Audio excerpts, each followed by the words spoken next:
One reason Formula 1 attracts many fans' attention is F1 cars' impressive appearance. On the other hand, it is also true that in the long history of Formula 1, many unsightly cars were created in the pursuit of highest performance, as regulations were changed. This time, we will introduce you to the Formula 1 cars that have gone viral due to their unsightly appearances. In this channel, we will talk a lot about Formula 1's history, so please subscribe for future updates.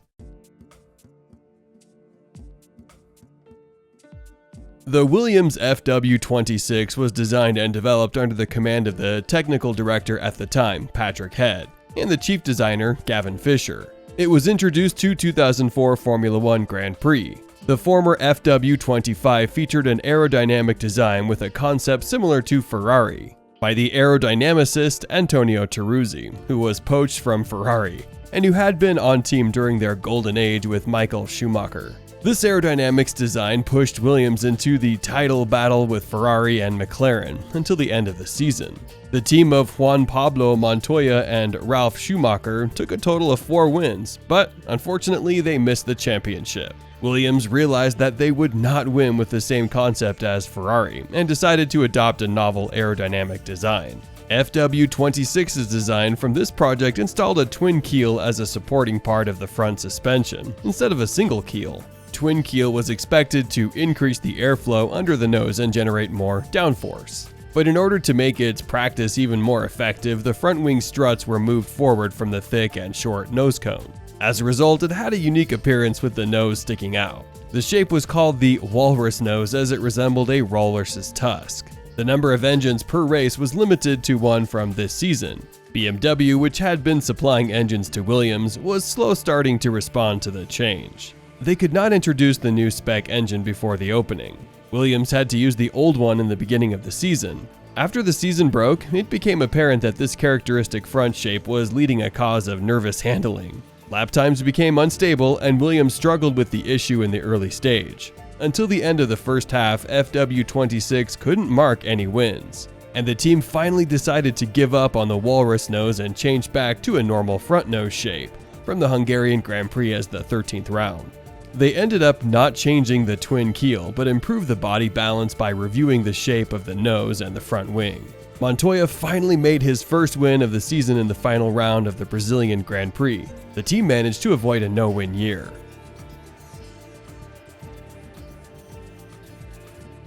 In 1977, Lotus introduced the Lotus Type 78, a car utilizing the ground effect, which showed overwhelming speed. Since then, ground effect cars rapidly became popular in Formula 1, and many teams adopted this structure. A ground effect car had the shape of an inverted airplane wing on the lower side pod, which generated a powerful downforce due to the Venturi effect. In 1978, in response to this trend, Walter Wolf Racing introduced WR5, a hastily built ground effect car in the mid-season. This WR5 was not really sophisticated in detail. For example, the side pods did not have enough width, and there was no space for the oil cooler. So they decided to place the oil cooler in front of the cockpit. It had a shocking appearance. Ensign N179, the team's first ground effect car, was introduced in 1979, although Ensign had been running on Formula 1 since 1973. Its design had even more shock value than Wolf's WR5. The N179 had not only an oil cooler in front, but also a radiator next to it.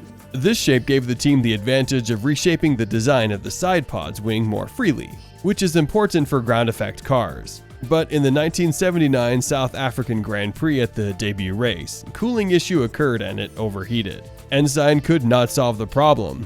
And in the next race, the 1980 United States Grand Prix West, the team moved the radiator and oil cooler back into the side pontoon, which restored a very common ground effect car appearance. That shocking front cooling car could run only one race. Ensign N179 lost the wave of excitement it enjoyed in the beginning. The cooling issue seemed to be fixed, but the car itself was not competitive. Out of 11 entries, the car went over the finish line only once with 7 losses in the qualifying sessions, and running 4 times in the Sunday race. Ensign could not meet their expectation to join the top teams.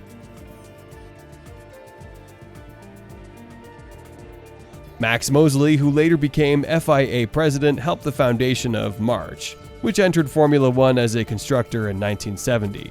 March's first F1 car, 701, was offered to Tyrrell, and their driver, Jackie Stewart, won the Spanish Grand Prix as the second round.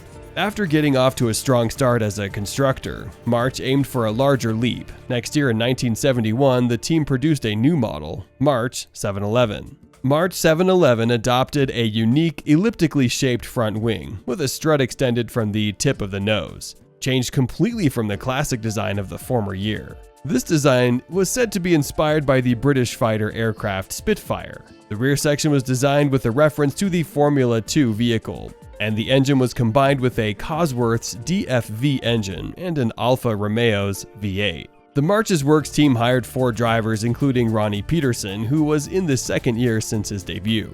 Peterson finished in the second place 4 times, the third place once, and pushed up to the second in driver standings as a great breakthrough. And in the same year, Niki Lauda, who would later become a 3-time world champion, made his Formula 1 debut with a spot entry to the Austrian Grand Prix. Besides their Works team, 3 other teams including Frank Williams Racing Cars purchased 711 for the race. Williams used his 711 for running 2 seasons until 1972.